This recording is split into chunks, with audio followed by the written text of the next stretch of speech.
Isang mapagpalang araw pong muli sa inyo pong lahat. Welcome po sa Salita ng Buhay. At ngayon pong oras na ito, tayo po muli mag-aaral ng Salita ng Diyos. Una po sa lahat, ako po nagpapasalamat sa Panginoon sa pribilehiyo na naman po na tayo po ay maging tagapanguna para po sa ating pag-aaral. Tanging habag at biyaya lang po ng Diyos kung bakit po tayo nagagamit.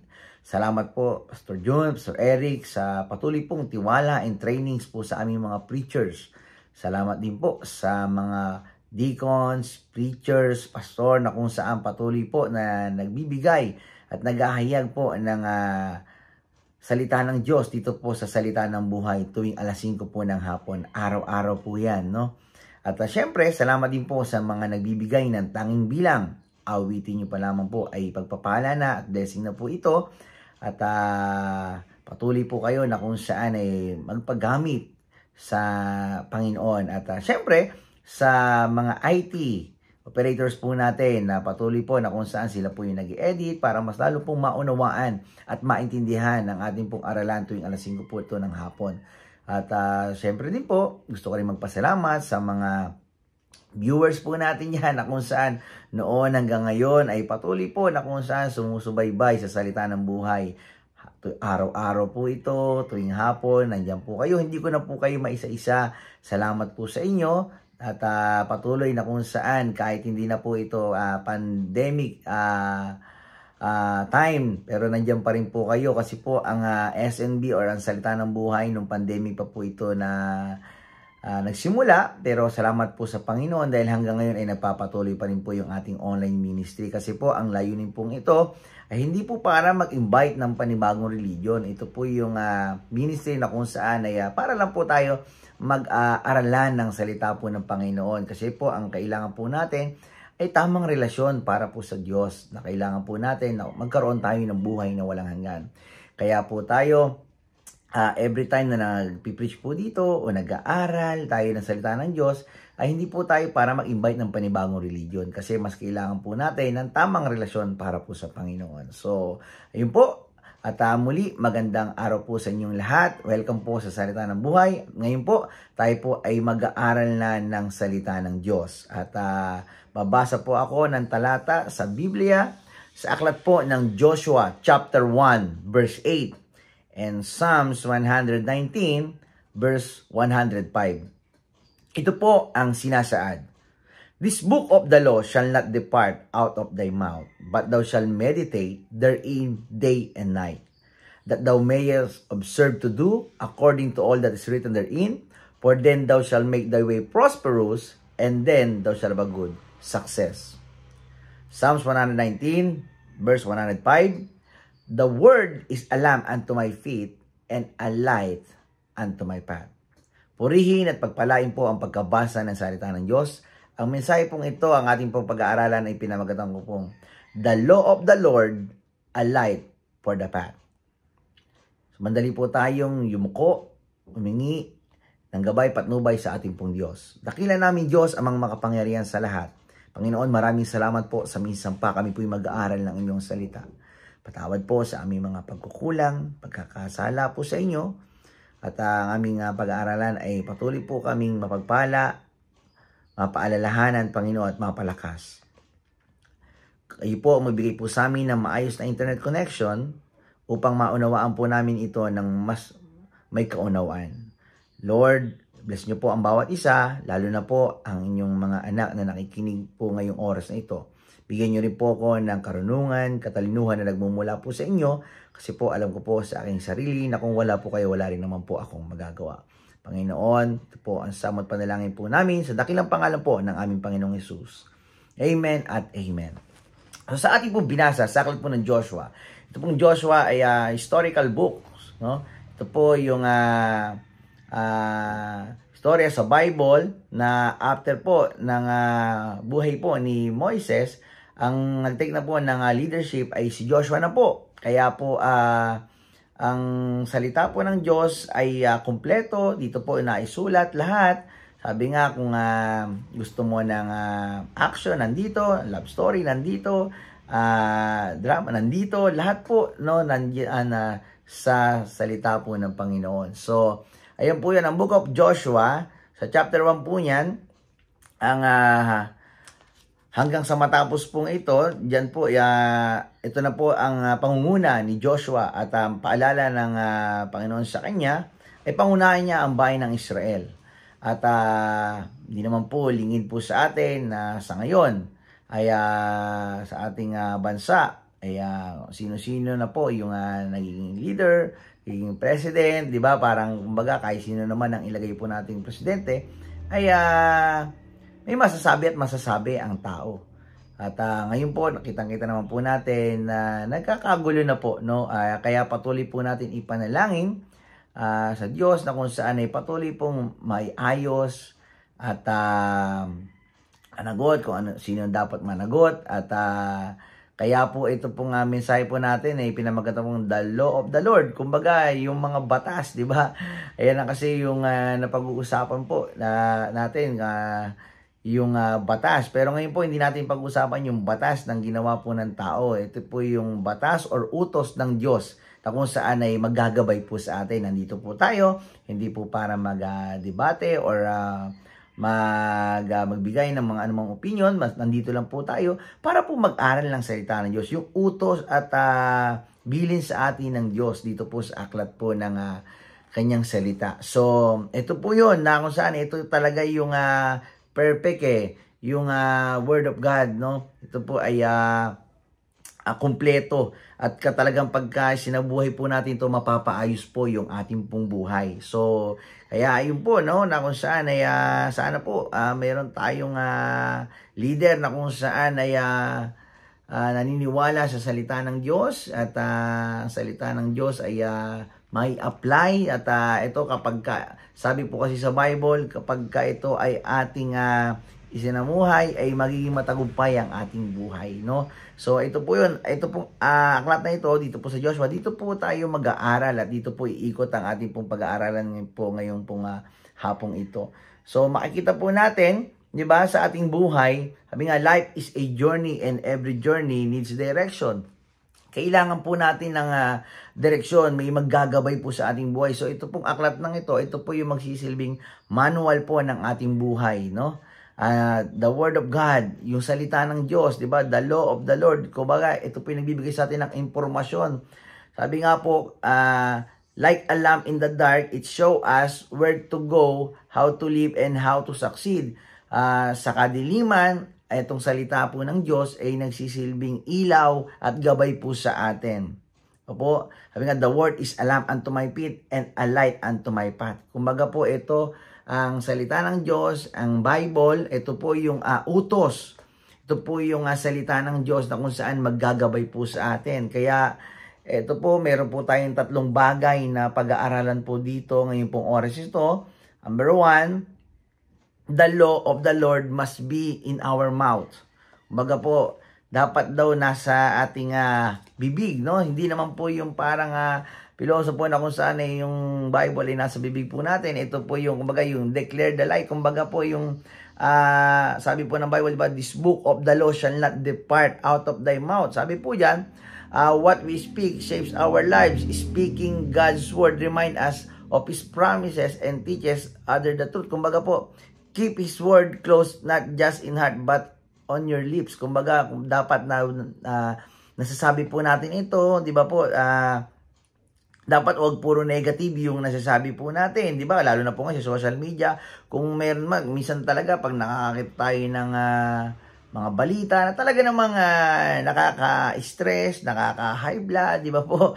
Kumbaga, yung negative, wag na po sana yon, no? Kumbaga, positive na lang po yung ating pong i-comment or i-share. Kumbaga po, dapat po sabi po dyan yung word of God na lang, Bible verse na lang po, no, kung ang ating maisagot or ano pa man. Kasi po, sabi po dyan, di ba, dapat po nasa bibig po natin. Kasi iwasan po natin maka-discourage, di ba po, or maka-offend. So, yun po yun, dapat nabubuhay po tayo sa pananampalataya. Kumbaga, hindi sa kasi nakikita po natin, nagkakagulo na po ngayon, natatakot na, o kasi sa mga nangyayari po sa atin. So, sabi niyan, speak. Kumbaga po, magsalita tayo ayon sa salita po ng Panginoon. Amen? So, the law of the Lord must be in our mouth. Nasa bibig po natin. Kumbaga, dapat po may biyaya na lumalabas sa ating bibig. At salita ng Diyos, ito'y makapangyarihan po, no? Saan sabi nga po sa Proverbs 18:21, death and life are in the power of the tongue. Kumbaga, may kapangyarihan Kumbaga po, lalo na yung salita po ng Diyos ang ating pong ginagamit, di ba? So, hindi naman kailangan na kung saan patunayan natin sa bawat isa or kung sino man yung makakausap natin or argumento natin. Mas maganda i-share natin yung salita ng Diyos. Kung bakit nga po mayroon tayong SNB at araw-araw po may mga nangangaral pong preachers po dito. Kasi po, ang pinapangaral po dito is Word of God. Hindi po namin salita. At sinisikap po namin na maipahayag ng tama lahat po ng aming sinasabi dito po sa salita ng Diyos. Kasi po, kami po ay mga preachers kung saan nagtuturo po ng salita po ng Diyos. Kaya po nga salita ng buhay di ba po? Kaya ito hindi lang naman tayo sa tinapay ng buhay, kundi sa salita rin po ng Panginoon. Di ba? Ito po yung Holy Book, kumbaga yung Holy Bible. So, yun po, dapat the law of the Lord, yung kautusan ng Diyos, yung mga utos ng Diyos, ay dapat daw po ay ating sinasabi, binabanggit. So, ayan po yung point number 1 po natin na wag ano po sa atin, depart out of thy mouth. So, secondly po, the law of the Lord, a light for the path. Secondly, the law of the Lord must be in our mind.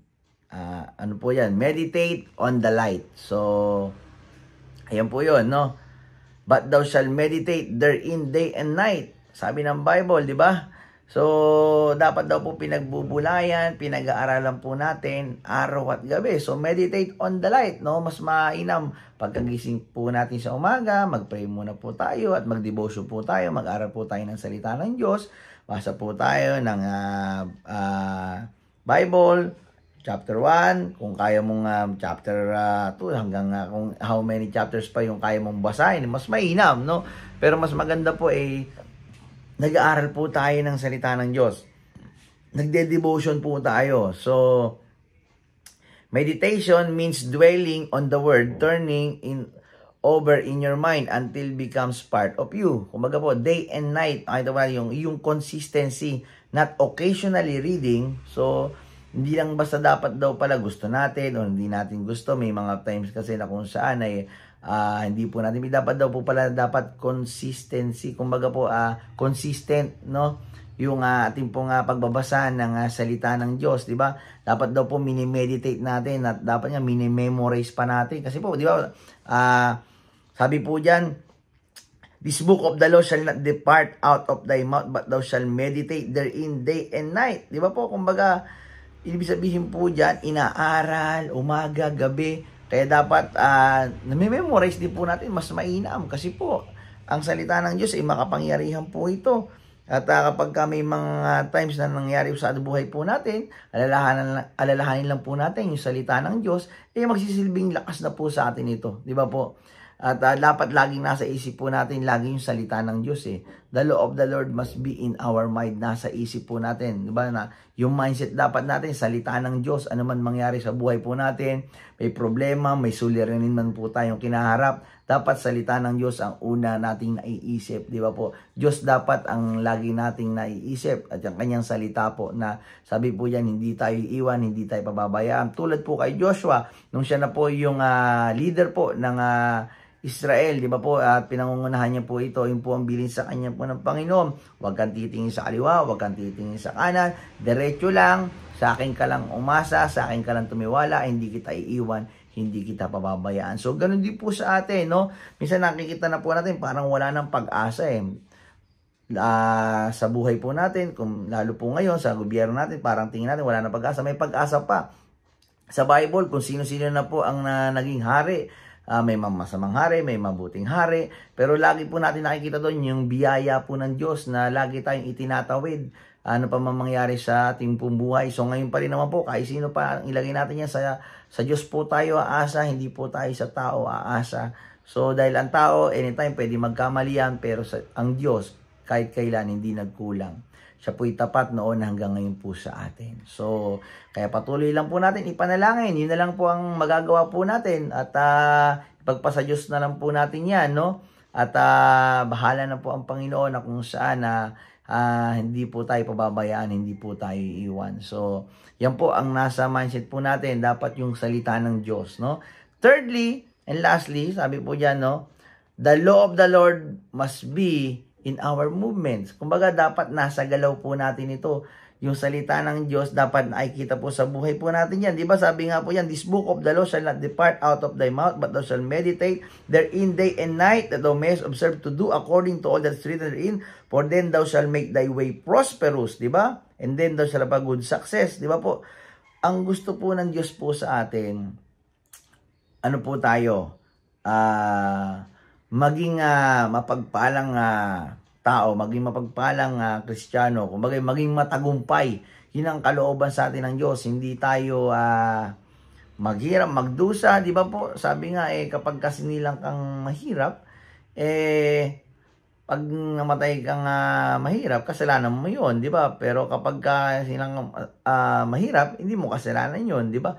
Pero kapag namatay tayong mahirap, wala tayong ginawa. Ang disenyo sa atin ng Diyos, pagpalain po tayo.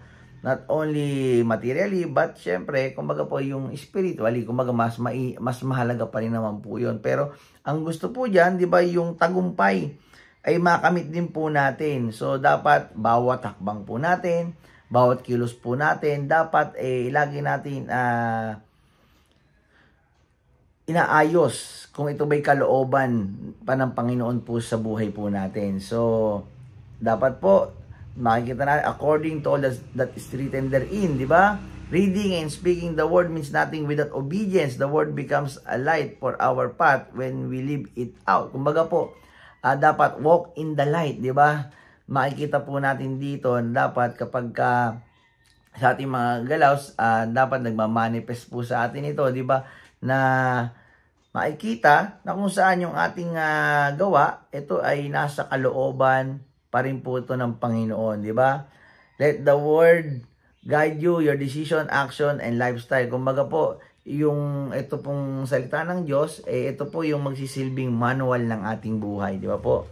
So, ang resulta nito, sabi diyan yung pag sinunod mo yung kalooban ng Diyos, pag sinunod mo yung salita ng Diyos, ang result nito, for then thou shall make thy way prosperous, and then thou shall have a good success. When the word, di ba, governs your mouth, mind, and movements, the result is a blessed path, di ba? God promise prosperity and success, not just material, but spiritual, relational, and eternal. So, yun po yun, no? Ang gusto sa atin ng Diyos, maging managumpay po tayo. Kaya ang application po sa atin dito is God's word doesn't just give direction, it brings fruitfulness and fulfillment. So ang resulta na kapag sinunod mo yung salita ng Diyos, pagka sinunod po natin yung lahat ng mga nauutos po dito. Alam niyo po, ang utos na nga ng Diyos, 10 utos lang po di ba na nakalagay dito. Kung susundin lang po natin yun, magiging maayos ang ating buhay. Tapos marami pa po dito na kung saan mga verses na kung saan pwede po natin panghawakan yung tumiwala tayo sa Panginoon, nandyan po siya, at yung mga naisusulat po dito ay ating i-apply din po sa ating buhay, na kung saan kapag ginawa po natin po yun, ay magtatamo po tayo ng mabuting kawakasan, di ba po? Kung babasahin po natin sa mga Bible po natin, marami po, di ba? Kaya ang sarap mag-aral po ng salita ng Diyos. Proverbs chapter 4 verse 18, sabi po diyan, but the path of the just is the shining light that shineth more and more unto the perfect day. Kumbaga po yan, kapag tayo daw po inaaral natin, binabasa natin ang salita ng Diyos, ay lalo daw po tayo magliliwanag. So, di ba tayo nga pong mga Kristiyano, dapat nagliliwanag po tayo dito sa mundong nadidiliman. Kaya huwag mong isipin na hindi ka nakikita or parang wala tayong bilang, kumbaga, hindi po. Tayo po, kapag ang ilaw, di ba, mo sa dilim, Kahit gaano pa kaliit po yung ilaw na yan, magliliwanag yan. So, sabi nga po tayong mga Kristyano, magsisilbing ilaw. Kung nakikita natin, medyo magulo na sa mundong ito, magsilbi tayong liwanag, no po, magsilbi tayong pag-asa, na kung saan ay meron pa, dahil meron tayong Diyos, na kung saan na natatawagan, nalalapitan, at meron tayong kanyang salita na napangahawakan. Ito lang po ang aklat, ito lang pong utos. Kumbaga, ito yung batas na ito, no? Kumbaga, ito lang po yung Word of God na kung saan ay ating pong aralin, basahin, ay magiging maayos po ang ating buhay po dito. So, yun lamang po ang gusto ko pong ibigay po ng aral po sa atin ngayon pong oras na ito. Kasi po, marami na po na kung saan batas di ba? Pero sabi nga, dapat ang batas ay ating susundin, di ba? Para maging maayos, hindi pwedeng na kung saan walang kautusan, walang batas kasi magiging magulo po, no, ang mundo. Kaya salamat sa Panginoon na kung saan meron tayong matalinong Diyos na gumawa ng aklat na ito na ating babasahin, ating pag-aaralan, at i-apply po natin sa ating pong buhay. At kapag ginawa po natin yon, ang sabi ng Bible, ay magtatagumpay po tayo. Joshua 1:8, this book of the law shall not depart out of thy mouth, but thou shalt meditate therein day and night, that thou mayest observe to do according to all that is written therein, for then thou shalt make thy way prosperous, and then thou shalt have a good success. Gusto mong managumpay? Diba po? Gusto mong sumakses sa buhay? Ang sekreto po, salita lang ng Diyos. Ito po yun. Holy Bible. Kung wala ka pa nito, bumili ka nito. Kung wala ka pa nito, lalo na po kung Kristiyano ka, dapat meron ka nito. Ito po ang magsisilbing gabay ng ating buhay. Di ba po? The law of the Lord, a light for the path. I hope and I pray na tayo po ay napagpala, na aralan ng salita ng Diyos, na ito lang pong utos na ito, ang batas ng Diyos, ang utos, ay kumpleto na po dito. Ito po ang ating pong paghawakan, ito po ang ating pong pag-aralan, dahil ito po ang magsisilbing gabay ng ating buhay. Makapangyarihan po ito. Marami na pong binagong buhay dahil po sa aklat pong ito. Ito pong banal na kasulatan ay gumamit ang Diyos ng mga tao para maisulat ang kanyang salita. Dahil ang babasa ay tao, kaya sumulat siya. Gumamit siya ng mga tao para maisulat ang kanyang salita. Kaya salamat po sa aklat na ito, na kung saan ating patuloy na pinag-aaralan, dito po na kung saan napagpapala po tayo. Salamat po sa mga preachers, mga pastor po, na kung saan ay patuloy pong naghahayag, nag-aaral ng salita po ng Diyos. At syempre po, lalo na po sa ating pong mga pastor, no? Shoutout po, Pastor Jun, maraming salamat po sa patuloy po na kung saan ay nagbibigay po sa amin po ng salita ng Diyos sa pag-aaral po. At syempre sa mga preachers and deacons na kung saan patuloy po na nagbabahagi, nagsishare dito po sa salita ng buhay, ay patuloy po na kung saan magpagamit po kayo sa Panginoon, no? Meron po tayo may mga edad na sila Deacon na Rupeng na kung saan patuloy po na nagsishare pa po dito, no, ng salita ng Diyos. Every week naman po sila Deacon Larry, Preacher Vic, salamat po sa inyo na kung saan hindi po madaling gumawa ng mensahe, tanging biyaya po ng Panginoon. Salamat po na kung saan sa patuloy niyo pong itinuturo sa mga kapwa ko preachers, no? Kung saan maraming salamat po. Hindi lang tayo dito sa Pilipinas, meron pa tayo sa abroad. Sila Preacher Romy, sila Preacher Sir, no? Nasa Japan and Australia po yan. Salamat po. Sana madagdagan pa po na kung saan yung mga preachers po natin, yung mga mangangaral po natin na dito po sa salita ng buhay ay madagdagan pa, no? So, yun lamang po, mga kapatid, mga kaibigan, mga minamahal. Huwag po natin kalimutan, no? Sabi nga po, ang aral na ito ay parang reseta sa atin ng doktor. Read, no? 3 times a day, di ba? So, at wag pong maihiwalay po sa atin ito. Ang aklat na ito ay ating pong basahin, ating pong pag-aralan, at dito po tayo tumiwala, dito po tayo umasa sa salita ng Diyos. So, maraming salamat po. Muli po, ang inyo pong lingkod, Preacher Siron. Ngayon pong oras na ito sa salita ng buhay, tayo po ay magsasara na. The law of the Lord, a light for the path. Number 1, sabi po yan, dapat nasa ating bibig, Di ba po? The law of the Lord must be in our mouth. Dapat lagi po natin pong itong sinasabi. Di ba po? Ang mga Bible verse. Pangalawa po, the law of the Lord must be in our mind. Dapat nasa isip din po natin. Hindi lang po basta ating pong sinasabi. Dapat lagi nasa isip po natin, nasa mindset po natin, no?